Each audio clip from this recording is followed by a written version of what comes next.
what is the difference between the Reagan Republican Party that he would take hold of and really shape, having cut the deal with the moral majority on abortion and for the first time putting that plank, that social plank, in our more libertarian oriented platform in the 1980 race. And today's GOP, for example, which has cut a deal with Trump on things like tariffs and Putin. Well, I think the essential paradox of Ronald Reagan, which really helps to understand why he was who he was, and why Trump is very different.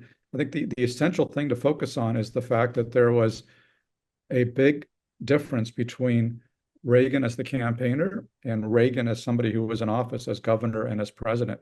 As a campaigner, he was often quite far to the right, and he accused Democrats of marching America towards communism. He claimed that Medicare and Medicaid and other social welfare legislation was going to lead to the complete loss of freedom in America. He opposed civil rights legislation, and he talked about welfare queens and law and order. And as you referenced, in 1980, he talked about states' rights at the Neshoba County Fair in Mississippi, just a few miles, where civil rights workers had been slain in 1964. And so a lot of that convinced, obviously, conservatives in America, the right in America, that he was sort of the right man, that he was their man, that he shared their beliefs, and he largely did. But now here's the key turn. When he was actually in office, he showed that he was not just an ideologue, he was also a pragmatist. He was able to pivot to the center and get things done. And he had nothing but contempt for conservatives who go over the who go over the cliff with their flags flying. And that's a quote from Reagan. And he often said, if I get 80% of what I want, that's a victory. I don't have to get 100%.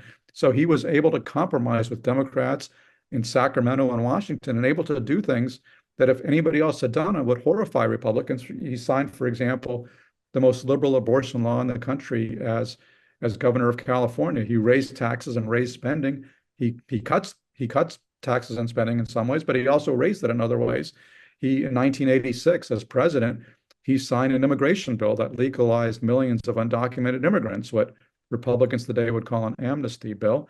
And of course, his crowning achievement as president, after a lifetime as an staunch anti-communist, he wound up spending his second term as president working with the world's leading communist, Mikhail Gorbachev, to end the Cold War and reform the Soviet Union, even at a time when a lot of conservatives said that he was being snookered, that Gorbachev was taking him for a ride. But he was convinced that Gorbachev was somebody he could do business with, and he was right. So at the end of the day, what I would argue is what made Reagan a successful campaigner, a successful candidate, was that he was able to cater and express and embody conservative ideology. But what made him a successful leader as both governor and as president was that he was able to transcend that ideology. And I think that's really one, Trump has so many shortcomings, but that's a huge one, because with Trump, there's no real difference between him as the campaigner and him as the president. He doesn't pivot to the center. He doesn't make compromises. And that's why he's not going to go down as a successful president. And Reagan is, because he was able to be much more pragmatic. It's really that streak of pragmatism, which I think accounts for why he's rated as one of the top 10 presidents in our history.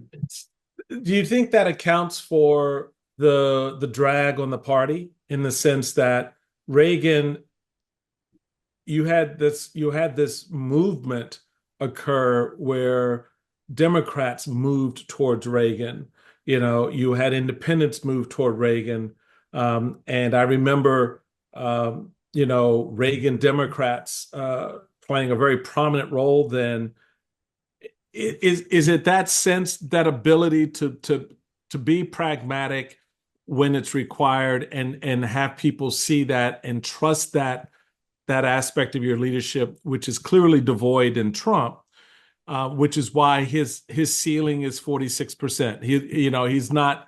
He's not really claiming more than that, and a lot of that is really kind of sort of the entertainment value of Donald Trump, as opposed to the real substantive narrative of the man. Well, I think a lot of it was the fact that Reagan was so pragmatic and so willing to compromise, but I think also a lot of it was that he was willing to reach across the aisle, and he had a Hmm. very pleasing personality. That was kind of a secret weapon. In 1964, when Reagan, as a former movie actor, was campaigning for Barry Goldwater, and people would hear both Goldwater and Reagan speaking at the same events, they would often come away saying, "Gee, I wish Reagan were the candidate rather than Goldwater," because Goldwater was this kind of fierce, uncompromising, take no prisoners conservative who was very gruff and kind of hard edged.